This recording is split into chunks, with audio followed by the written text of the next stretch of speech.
Hello everyone, we will show you how to link several smoke detectors together.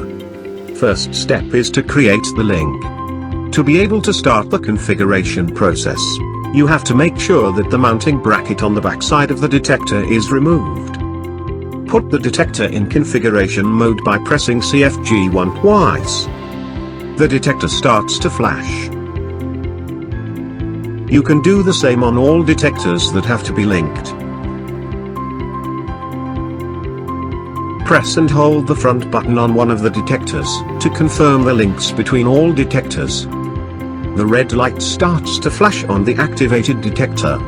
The detectors that are linked are switched on. Leave the installation mode by pressing CFG1 once, and the red light will turn off. Repeat on all detectors.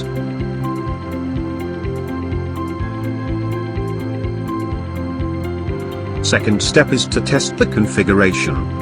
Put the mounting bracket back and turn it to stabilize it.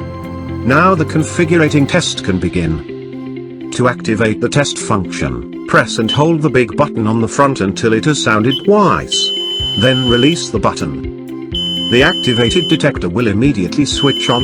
After 15 seconds, the other detectors will react. You can finish the tests by pressing once on the first detector.